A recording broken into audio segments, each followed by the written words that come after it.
call them. Plutinos, ice dwarfs, cubanos, whatever the name, the implications are the same. Our solar system isn't the neat model we thought it was.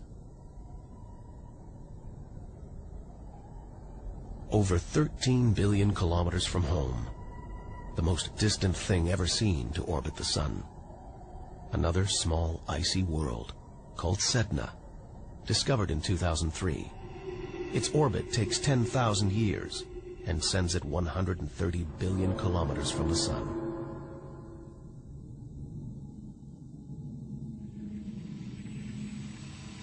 There's something else out here.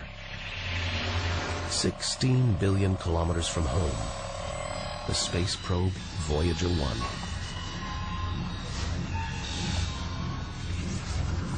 If it wasn't for this, we'd have no images of the giant planets, no clue about their strange moons.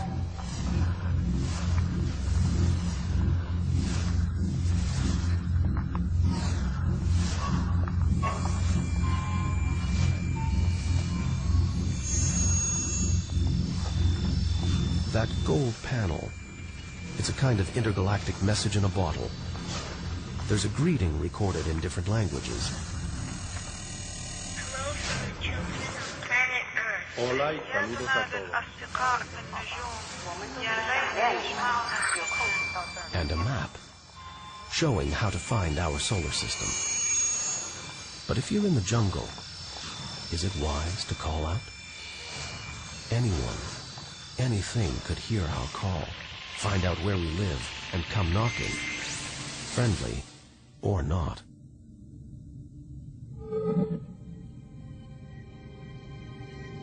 A cloud of cosmic icebergs. They look like the comet we saw earlier. Perhaps it started life out here, just like the comets that may have planted the seeds of life on Earth billions of years ago.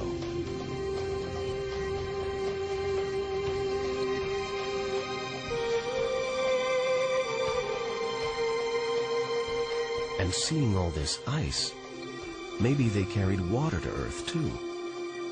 The water in the oceans, in your coffee, even in your body. All from this distant celestial ice machine.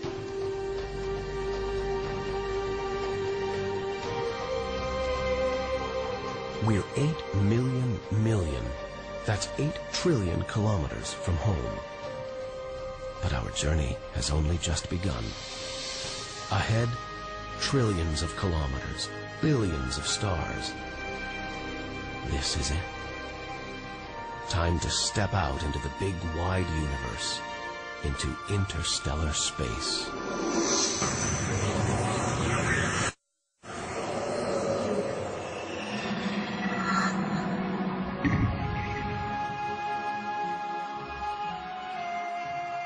Interstellar space. Far beyond our solar system. What a view. Billions of stars like our own sun, many with planets, many of those with moons.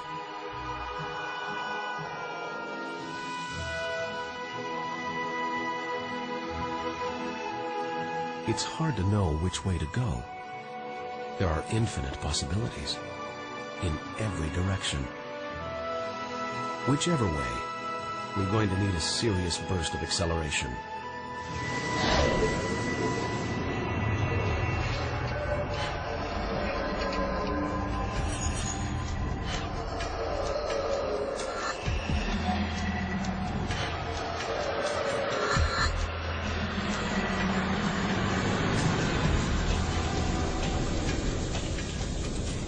$40 trillion kilometers from home.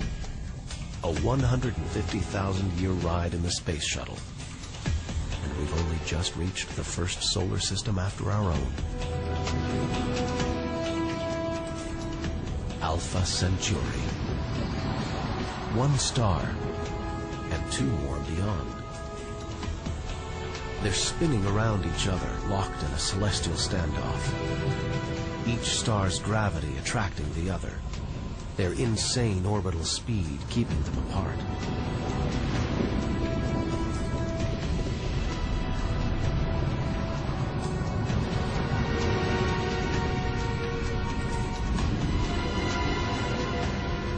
We're so far from home now that kilometers are becoming meaningless.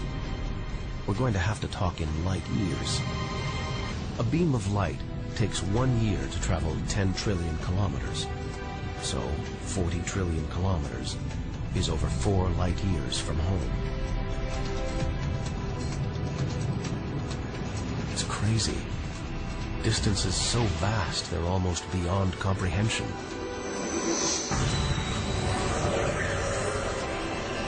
And exciting.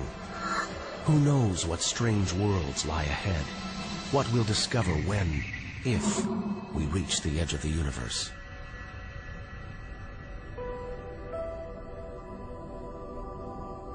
"10 light years from Earth, the star Epsilon Eridani. Spectacular rings of dust and ice, and somewhere in there, planets forming out of the debris, being born before our eyes.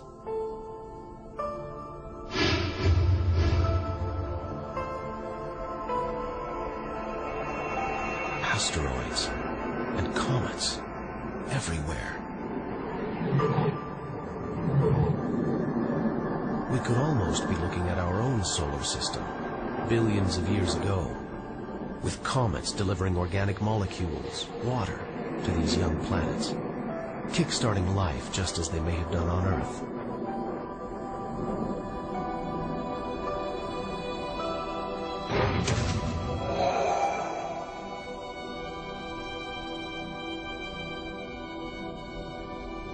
At the center of all the action, a star smaller than our sun. It's still in its infancy. Any life in this solar system would be primitive at best.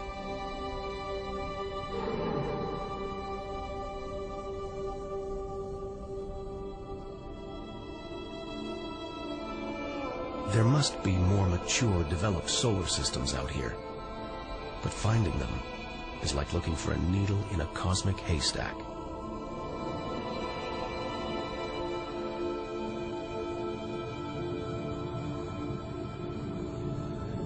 "20 light years from Earth. Star Gliese 581.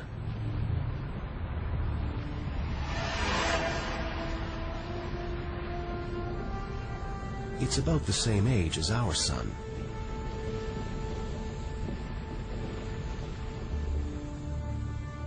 And orbiting it, this planet.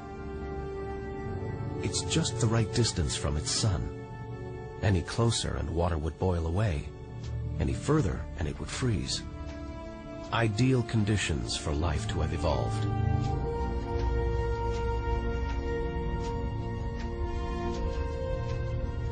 And if comets have struck, delivering water and organic materials, then life, complex beings like us, even civilizations like our own, could be down there right now.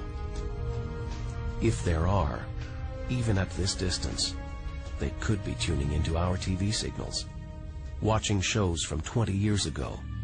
That's how long they would take to get here. And here's your host, Joe Jackman. But until future generations can find a way of communicating over these vast distances, all we can do is speculate.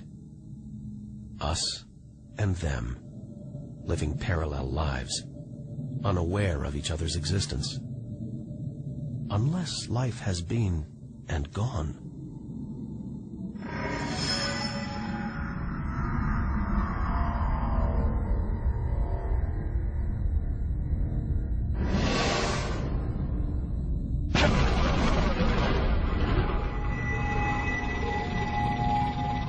That's the problem with comets. They're creators and destroyers, as the dinosaurs found out the hard way 65 million years ago.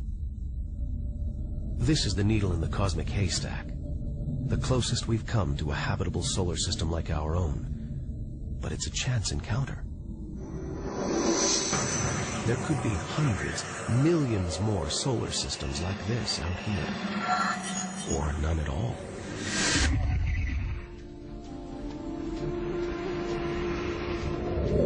It's Algol, the demon star, feared since ancient times.